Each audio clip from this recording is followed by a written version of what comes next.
Good morning, good afternoon, or good evening, wherever you are, and welcome back to Engaging Conversations. I'm your host, Leon Goldsman, and I'm thrilled to kick off a brand new year with all of you. As we step into 2025, I want to take a moment to thank you for your ongoing support and engagement. It's a privilege to share these powerful stories and conversations with such an incredible community of listeners. Before we begin, a quick shout out to one of our amazing sponsors, Niaz Kanif. As principal and lending specialist and founder of Invest Intelligence, Niaz empowers investors with social responsible strategies, particularly in disability accommodation. Thank you, Niaz, for supporting Engaging Conversations and helping us make an impact. Now, on to today's guest, a leader whose work is changing lives and building connections. I'm honored to introduce Rabbi Dr. Dovid Slavin, co-founder and CEO of Our Big Kitchen, or simply OBK. Founded in Bondi, Sydney, OBK is a community-run, non-denominational industrial kitchen that prepares over 250,000 meals annually for those in need. But OBK is far more than a place where food is made. It's a space where lives are changed. Founded in 2005 by Rabbi Slavin and his wife, Leah. OBK began with a simple act of kindness that sparked a movement. Today, it supports over 33 charities and provides a place where people from all walks of life, business leaders, politicians, community members, and even tourists come together to connect, give back, and make a difference. OBK's mission goes beyond just feeding people. It's about breaking barriers, building connections, and creating hope in a world that often feels divided. In today's conversation, we'll delve into the extraordinary journey of OBK, explore how food serves as a universal language of love and compassion, and discover the impact of giving back, one meal at a time. So without further ado, let's jump into this inspiring discussion with Rabbi Dovid Slavin. This is a story you won't want to miss. A bit about myself. My name is Rabbi Dr. Dovid Slavin, born in Brooklyn, New York. Was introduced to a very fine young woman back in New York. I didn't realize that falling in love with her would also mean falling in love with the whole country. And Sydney, Eastern Suburbs, has been home to us since 1991. I've often been asked how the kitchen came about. And I tend to ask people, it's more the why than the how. Why did we do it? What possessed us to build this kitchen? And it's interesting. It's a story really of a husband trying to keep his wife happy. My wife, Leah, who's a beautiful individual, began her career as a hairdresser. Hairdressing took her to wigs. And while the clients loved what she was doing for them, she was not finding fulfillment in it. She loved the creative part, but it wasn't talking to any purpose for her. And she was going to look at something different, perhaps teaching or other areas that she had interest in. And then a woman who was going through chemotherapy was introduced to her in need of a wig. And suddenly it was no longer something vain, but something really life-changing, life-altering. She realized while she cannot cure this woman, she's not a doctor, and while she doesn't have a crystal ball to tell her whether she will be there to see her children growing up, she's also not a financial institution who could help them with the resources and the money they needed to get through this particular difficulty, but she could give them a wig that would look as good or better than their own hair, and in this way give them the confidence to stay in the fight. It's incredibly important and very confronting, in fact, for a young woman going through chemo, losing her hair. So Leah set aside all of her other clients and only focused solely on women going through chemo. And what a journey it's been. OBK now prepares and distributes over 250,000 meals annually, supporting more than 33 charities and thousands of individuals. Wow. How did you coordinate such a large-scale operation, and what challenges have you faced in ensuring these meals reach those in need? So from getting meals to people going through chemo, we realized that bringing people together to cook gives you huge quantities of meals and also connection and community. We set ourselves to building the kitchen, turning to the building industry, asking people to be so kind and to understand the need for people to help, to empower, and to connect. And this is what we do with the kitchen. It has continued to grow, and it continues to grow as we speak. The nicest people, the builders who came to help and built with their hearts and their hands. Today, we stand between food waste and hungry Australians. Australia throws out huge quantities of perfectly edible food. It's really inexcusable. And at the same time, many are going hungry. And the third part of the puzzle is there are good people who want to make a difference. What we try to do is bring together those people using the excess food that would be going to waste and getting it to those who need it through the tens of charities that we support. What special initiatives does OBK undertake to support and uplift the community? A very, very important question to understand what is that we do, particularly during the festive season. There are people who are going hungry, but more so, people are dying of disconnection. Nobody should miss out important events. Nobody should feel alone and detached. To this end, we cater many, many meals that go to the many charities that support those who otherwise would have been alone during this season. Can you share a particular story or moment that encapsulates the impact OBK has had on an individual's life? To try to encapsulate a particular moment is almost like asking a parent who's been blessed with many children which one they love most. Because every single session, and whether it's during bushfire season that we're cooking and feeding first responders or people who need to move, or we are giving people who've made bad choices a second chance in life, or we're helping people with special needs, or we're getting neighbors to talk to each other. Really, I think that's probably one of the most difficult questions to answer, and I'm going to have to pass on that and simply say, spending a day in the kitchen, you will be in the same predicament. You will see so many different special moments of connection, breaking down barriers, empowering people, giving people opportunities. This is really the outcome. The language that we use is food, but the product is really community building, confidence building, and second chances and acceptance to people in this wonderful country. And I can vouch for that. It's not often that you have a Prime Minister, a Premier, members of Parliament, and the Governor-General and his lovely wife all in the same kitchen, and I was privy to that. Too many cooks in the kitchen. But in this case, it was perfect. Now, we have seen that food is the universal language that transcends cultural and social barriers. How does OBK utilise communal cooking to build bridges between diverse communities, including those from different cultural, religious, and socio-economic backgrounds? To try to understand how we connect, not only help and empower, but also to connect, is so important. We have run events here that bring Christian, Muslim, and Jewish children together. So we'll take a group, say 20, 20, and 20. Each one is encouraged to come with 2 recipes that are important to their tradition. And then the entire group gets together and we mix them all up. They don't stay in separate groups. They're all mixed with each other. And every group gets to teach and to learn. The message here is, I can come with 2. If I'll listen, I'll come away with 6. That participation and growth, cross-fertilization, are so important at any stage. And if you're ever looking for something that brings all people together, it's food. Every single person I've ever met needs to eat. So this is a great way to connect. I like what you said. Come in with 2, leave with 6. That's a good investment, isn't it? Absolutely. It's metaphorically and absolutely so true.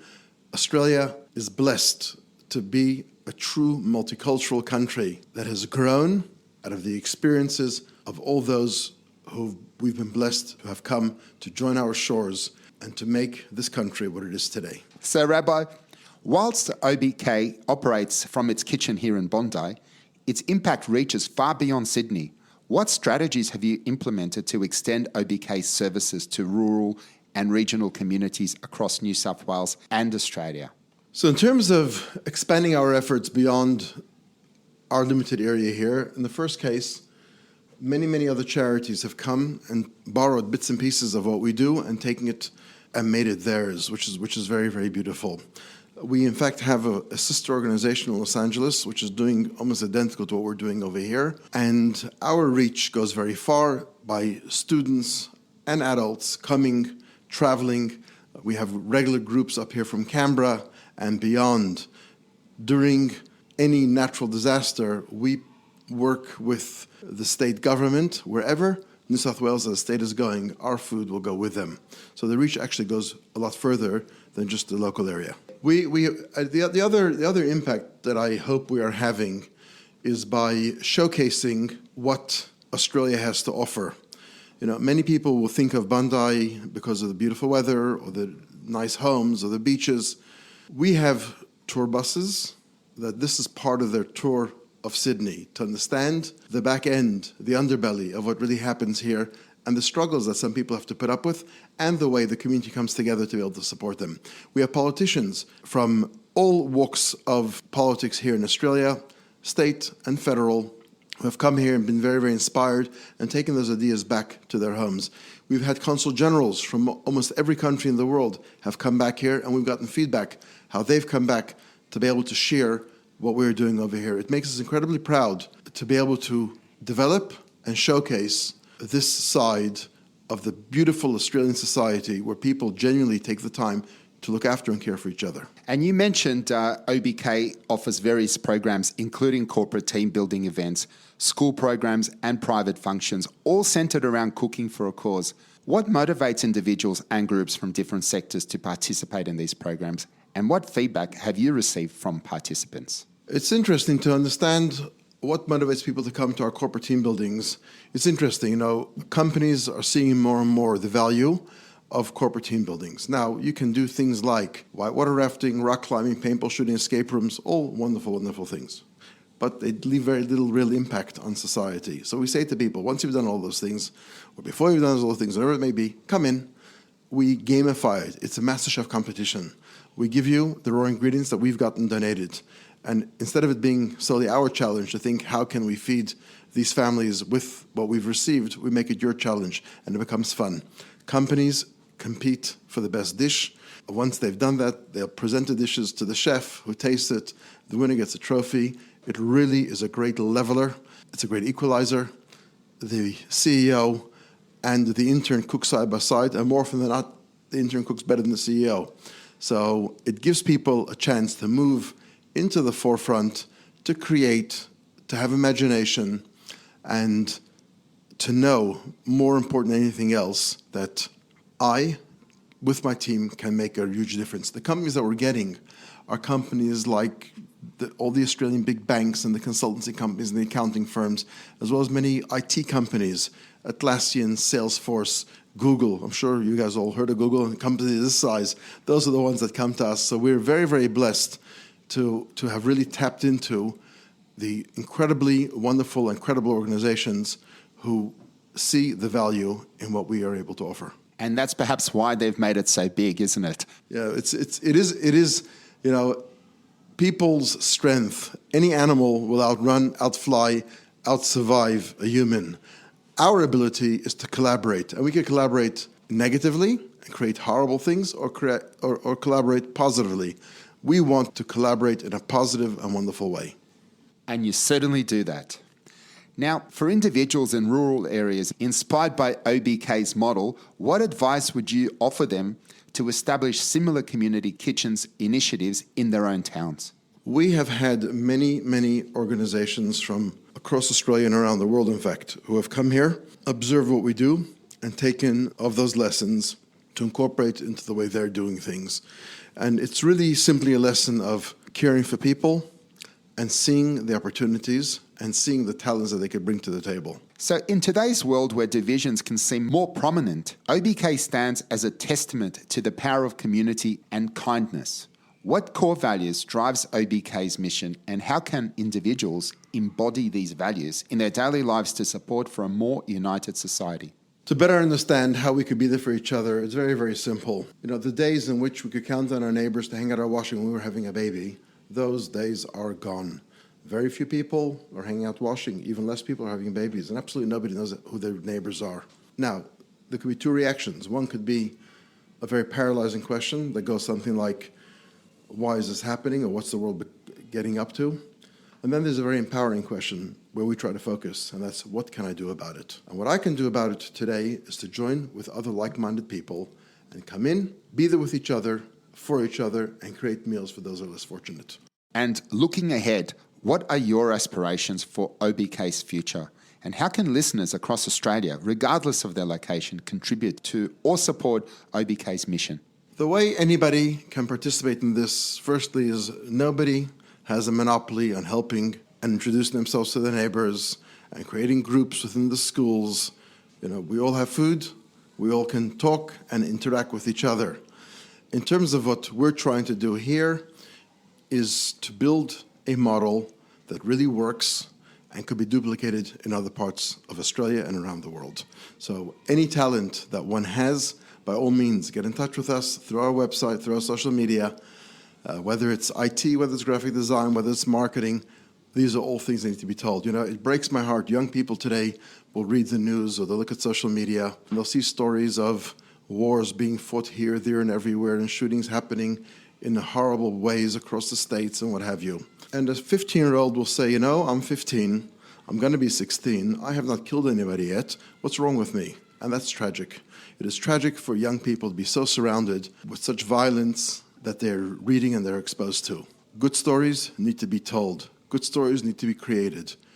Good will always outlast evil. We can do better, we should do better, and together we can make a real difference. And that's exactly my line at the end of every podcast. Is there one key takeaway message you'd like every listener to remember after hearing about OBK and its mission?